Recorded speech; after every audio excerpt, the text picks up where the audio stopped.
Olá, eu sou Caio de Oliveira, vou apresentar meu trabalho Anisotropias magneticamente induzidas na direção de chegada de raios cósmicos ultraenergéticos vindo de radiogaláxias próximas. Eu estou no primeiro ano do doutorado no Instituto de Física da USP de São Carlos e sou orientado pelo professor Victor de Souza. Bom, o que são raios cósmicos ultraenergéticos? São partículas carregadas, altamente energéticas, com energias acima de 10 a 18 eletronvolts, e elas vêm de objetos astrofísicos e atingem a Terra. Um dos resultados mais importantes dos últimos anos foi a detecção de um dipolo na direção de chegada de raios cósmicos, medido pelo Observatório Pierre Auger. Esse dipolo ele tem uma direção que não aponta para o centro da nossa galáxia, nem para o plano galáctico. Isso indica que os raios cósmicos ultraenergéticos eles têm origem extragaláctica. Conforme nós variamos, analisamos diferentes intervalos de energia, essa direção do dipolo ela varia um pouquinho, indicando que isso aí deve ser uma transição de fontes galácticas para essas fontes extragalácticas que nós estamos interessados. Mas o que são fontes de raios cósmicos ultraenergéticos? É que nós não sabemos ainda quais objetos astrofísicos aceleram essas partículas. O gráfico de Hillas, que é esse gráfico que relaciona o campo magnético de um objeto astrofísico com a sua dimensão característica, ele traz indícios dos objetos astrofísicos mais promissores para a aceleração de partículas. E nesse caso, os objetos mais promissores são esses aqui, como núcleos ativos de galáxias e lobos de radiogaláxias. E por que essa grandeza é importante? Porque ela está relacionada ao confinamento das partículas carregadas na fonte. Então, se a partícula fica muito energética, o raio de Larmor dela, num determinado no campo magnético da fonte, vai ficar maior do que a dimensão da fonte. E isso vai fazer a partícula escapar. E aí ela não vai poder mais ser acelerada. Então, fontes com altos campos magnéticos e com dimensões grandes são os mais promissores como aceleradores de partículas. Aqui, na esquerda, então eu mostro não mais anisotropias de grande escala, como aquele dipolo, mas anisotropias de pequena escala observados na direção de chegada de raios cósmicos ultraenergéticos. Um medido pelo Observatório Pierre Auger e um pelo telescópio Array. Essa aqui de superior, do telescópio Array, ele indica um hotspot, ou seja, um ponto em que você tem um excesso local de raios cósmicos chegando, enquanto aqui que o Observatório Pierre Auger mede esses dois hotspots mais importantes. Quando nós pensamos em radiogaláxias acelerando essas partículas, as 3 radiogaláxias próximas da Terra mais luminosas são Centaurus A, Virgo A e Fornax A. Acontece que Centaurus A e Fornax A, como nós vemos, eles têm de fato um excesso local de eventos próximo à direção dessas fontes, enquanto que Virgo A não apresenta excessos locais próximos dela.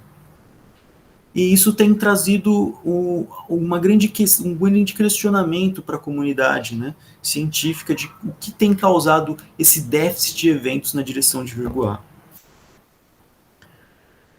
Acontece que a correlação fontes com hotspots, com excessos locais, ela não é tão direta assim, porque o universo ele contém campos magnéticos galácticos e extragalácticos que defletem, que arrancam as partículas da direção ali da fonte e que devem ser levados em consideração.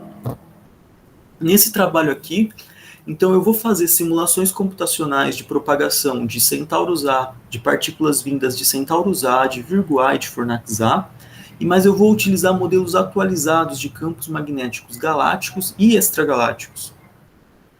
E, por fim, vou comparar tanto os resultados de anisotropia de grande escala, quanto excessos de eventos, onde as partículas vão chegar vindo dessas 3 fontes, e comparar com os resultados aí do Observatório Pierre Auger e Telescópio Array.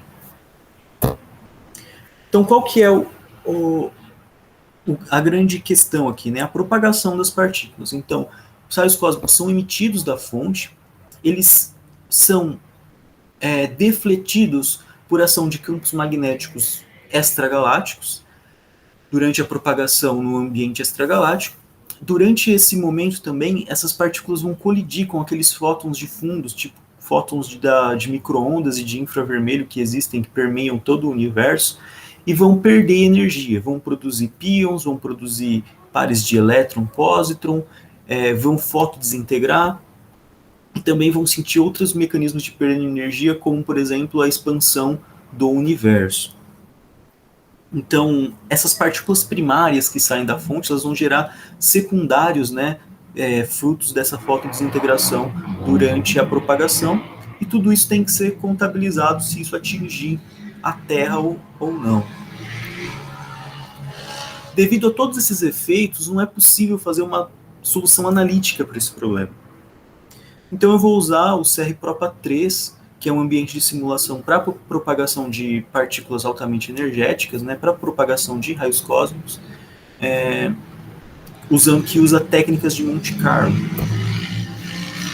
Eu não vou usar campos magnéticos simples, campos magnéticos extragalácticos simples para esse meu estudo, mas eu vou usar campos magnéticos extragalácticos realísticos. Porque em 2018 foi proposto modelos de campos magnéticos que seguem a distribuição de matéria do universo e que eles obedecem condições de contorno da distribuição de matéria atual do universo. Eu escolhi 3 dos 6 campos magnéticos que a referência aqui ela obtém, que são os campos AstroR, Prim2R, Prim. Por quê? Porque eles têm diferentes hipóteses de origem para o campo magnético, como, por exemplo, o campo AstroR supõe que o campo magnético extragaláctico tenha nascido, ele nasce após a produção, né, dos objetos astrofísicos. Enquanto que o campo Prim2R, Prim, nesses campos, supõe-se que o campo magnético extragaláctico ele já existia no momento lá atrás, lá na época da CMB, por exemplo, e conforme as estruturas de matéria do universo vão sendo geradas, eles vão sendo comprimidos e amplificados e chegam na situação atual.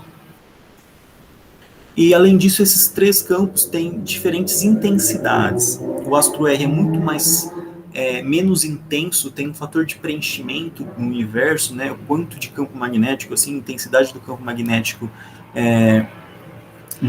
para uma determinada célula do universo é muito menor, esse fator de preenchimento é muito menor do que para os campos Prim2R e Prim.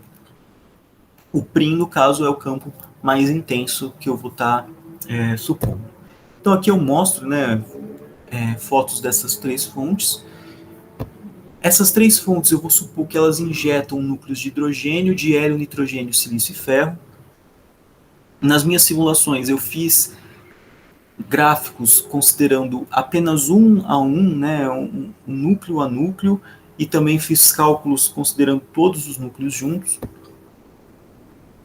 O espectro de energia que essas fontes vão estar injetando, ou seja, quanto de partículas para uma determinada energia, eu vou supor que eles obedeçam uma lei de potência, com índice espectral aqui de -2, que isso vem do mecanismo de aceleração por choque difusivo, que é um dos mais aceitos hoje na comunidade científica, para aceleração estocástica de partículas, e vou impor também um corte exponencial nesse espectro para levar em conta a limitação de cada uma das fontes, que é devido, por exemplo, àquele escape das partículas quando elas atingem, quando o raio de Larmor delas atinge a dimensão da fonte.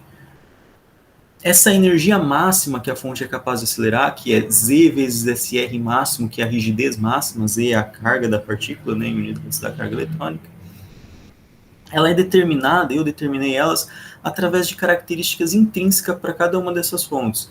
Por exemplo, campo magnético da região aceleradora, do jato, né, velocidade do jato, luminosidade dessas fontes em rádio, e também nessa injeção de partículas eu preciso saber qual das fontes é a mais luminosa, né, qual delas injeta mais raios cósmicos. Só importa a proporção, porque eu estou considerando as 3 fontes, e esse parâmetro é variado dentro de limites razoáveis dado pela luminosidade das 3 fontes. Os primeiros resultados importantes que eu vou apresentar aqui são os resultados de anisotropia de larga escala, ou seja, a posição do dipolo dessas fontes. Aqui é para acima de 32 eletronvolts, comparando aqui com a posição, a direção do dipolo medido pelo observatório PRG, que é dado por essa região aqui pontilhada, tracejada. Cada cor indica uma diferente proporção entre Centaurus A, A e Fornax A, da contribuição de cada fonte, né? E bolinhas indicam quando eu faço o cálculo da posição do dipolo, da direção do dipolo, usando todos os eventos do céu, enquanto que triângulos eu utilizo apenas os eventos que o observatório PRG enxergaria. O que a gente percebe é que para todos os campos existem algumas proporções que satisfazem, né, aí o que a gente mede, né, proporção entre as 3 fontes. E a gente também percebe que vírgula A ela tem o perfil mais diferenciado quando a gente pega os diferentes campos magnéticos. As partículas tendem a ser defletidas para longe de vírgula A, enquanto que Centaurus A e Fornax A continuam com eventos próximos delas. Além disso, o campo mais intenso ele preenche muito mais o céu do que os campos menos intensos. Quando agora a gente olha para as anisotropias de pequena escala, que são aqueles hotspots medidos, o HS1 e o HS2 pelo observatório PRG e o HS3 medido pelo telescópio Array, o que a gente percebe é que Centaurus A contribui com eventos próximos do HS1, Fornax A contribui com eventos próximos do HS2, e vírgula A ela vai contribuir com eventos longe de vírgula, mas próximos à posição do dipolo a posição do hotspot HS3, que é aquele medido pelo telescópio Array. Então isso aqui indica que essas 3 fontes elas têm contribuição sim, só que a questão é que o campo magnético deflete muito as partículas vindas de Virgo e ela acaba ficando distante da posição da fonte. Além disso, se nós fizermos uma contagem do número de partículas que cada uma dessas fontes elas contribuem, vírgula A é fortemente suprimida, né? Dá para ver aqui pela intensidade da cor que está em escala logarítmica. Centaurus A e Fornax A elas têm cores muito mais intensas do que as cores relacionadas a vírgula. E quando a gente faz esse cálculo mais detalhado da contribuição, a gente vê que vírgula é fortemente suprimida devido ao efeito do campo magnético. Então, o que esse trabalho conclui? Ele conclui que o campo magnético extragaláctico ele é essencial para você identificar e interpretar a direção de chegada dos raios cósmicos ultraenergéticos. Os eventos vindos de vírgula eles são suprimidos e defletidos muito exatamente pela estrutura do campo magnético extragaláctico. Existem proporções entre Centaurus A, e Fornax A que são capazes de explicar a direção do dipolo medido pelo observatório PRG para altas energias, acima de 32 eletronvolts. E os excessos locais de eventos eles apresentam contribuições tanto de Centaurus A quanto de vírgula A e de Fornax A. Então, talvez campos magnéticos mais precisos ou estudos mais detalhados de qual núcleo cada fonte vai poder estar acelerando, ou quais núcleos, né, cada fonte vai estar acelerando, possa explicar muito melhor aí esses hotspots com base apenas nessas 3 fontes. Então, ficam meus agradecimentos à CAPES, ao Laboratório Nacional de Computação Científica, que foi utilizado para realizar essas propagações. Muito obrigado.